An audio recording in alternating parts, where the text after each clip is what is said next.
Hey there, beautiful people, welcome back to my channel.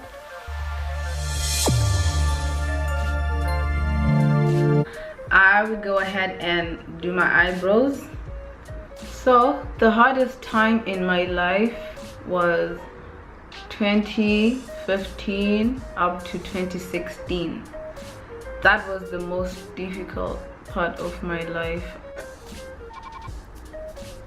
I was going to be away from my family for a very long time, and as much as I felt ready, as the day started to come by, I didn't feel ready at all. Like, I was scared of starting a new life and,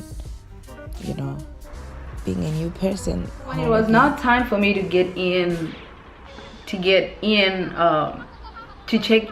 check myself in, I was now hugging everyone so that I can go. The last person I hugged was my mom. Mom cried so bad that I couldn't hold back my tears. I also started crying. I was like, why are you guys crying? There was one day, the whole building that I was staying in at school didn't have electricity. So that means that I didn't have Wi-Fi and everyone else didn't have Wi-Fi. And at that moment, my phone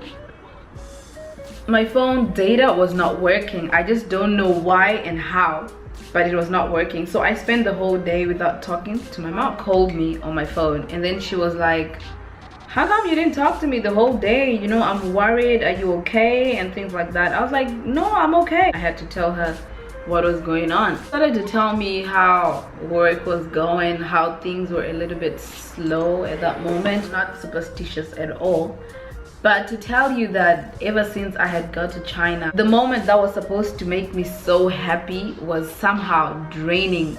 Dude, I didn't know how I was feeling or what was going on. I was just confused, like, oh, this is where the story starts. I woke up. It was on I don't remember if it was on a Tuesday or Wednesday. I don't really remember, but I woke up that day. I went to class, and when I was in the classroom, I never tend to listen to each and every single thing that they were talking about, you know. And then after class, I was really hungry. I was like, no, today I want to cook. So I went to my room, I texted my mom like I always do in the morning, and I was asking her about a recipe that I wanted to make. And then she didn't respond to my question, you know. And I was like, is she still sleeping? But she's always awake at this moment. Why is she not texting me back? So I was just like, you know what, let me just cook whatever that I can cook. I made food that was almost enough for probably 5 people or 6 people when I'm just one person. After I cooked it, I was like, damn, too much food that I'm not even going to eat. Why did I do that?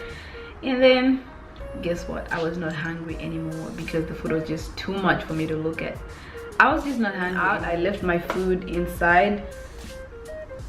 It was sometime in April. That was in April, and in China when it's April, it's still a little bit windy. So I was sitting under the sun because I did not find the person I had gone to look for. So there I was sitting close to the door of our building, and I had my phone in my hand. Just hit the Wi-Fi signal of my neighbor from my hostel outside of the hostel, and I received a message on my Facebook Messenger from this guy. His aunt used to live close to our house, so he's like, oh, I'm so sorry for the loss of your mom. He was just going on and on about how sorry he was. And then there I'm thinking, I'm like, what is this guy talking about? Sorry for the loss of my mom? My mom is not dead. She hasn't just woken up yet to respond to my message, but she's not dead. And then I just ignored it. So I kept on sitting outside and doing whatever that I was doing. But in the back of my mind, I was like, why would this guy just text me a random message out of the blue like that? So I responded to him. I was like, no, my mom is not dead. And then it's like, have you spoken to your mom today? I was like, no, I haven't. And then it's like, probably people from your family, they just don't want to tell you as yet because they don't know how you're going to accept it or not. I was like, what are you talking about? And then as soon as he said that, I went on my WhatsApp. I texted my sister, she didn't respond. I texted my dad, he didn't respond. And then there, I was in shock. I was, you know, I started to shiver. I didn't know what to do. I didn't even know where to touch, what to think, what to say, and what to do. And then I went back on my Facebook Messenger. I was now talking to this guy because he's the one who is responding to me. Everyone else is not talking to me. So I asked him, I was like, what really happened to her? And then she's like, oh, she was showering and then she fell and then she just died on the spot. I was like, my mom was never sick. I was now going insane. So at that moment, we're still using Viber. Viber was still working. I went on my Viber.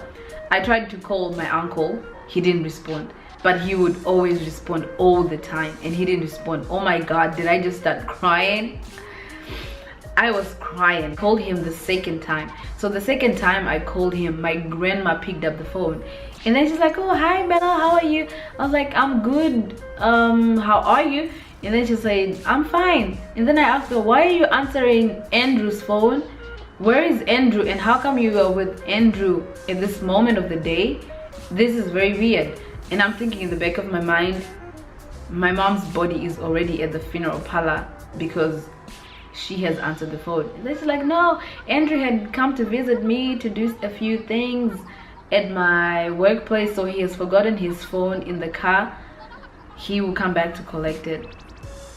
I knew that was a lie. At that moment, I knew that that was not true, and I started crying. I told her that you're not telling me the truth. I know that my mom's body is already at the funeral parlor. Just tell me if it's true or not, because I've already received a message from one guy who has told me that my mom is like ours. That's when she also started crying. She started crying and I could not hold myself back. And then she just told me that just hold on, we're gonna make plans and see what we're gonna do. But everyone is just in shock. I started to feel like I was losing my own mind. Everyone was shocked. Everyone was pretty much shocked. All makes sense. It don't add up. It don't add up. That was the most difficult moment in my life, and it definitely has changed the way I view life, the way I see a lot of things. And I am so thankful. As much as it is a difficult moment, but I am thankful because it has made me who I am. It has made me this strong person that I am. A lot of people, when they look at me, they're like, oh, you're so strong, how did you manage to get through all that? To be honest, at the moment, I didn't know what I was doing. I was just being taken out by the wind.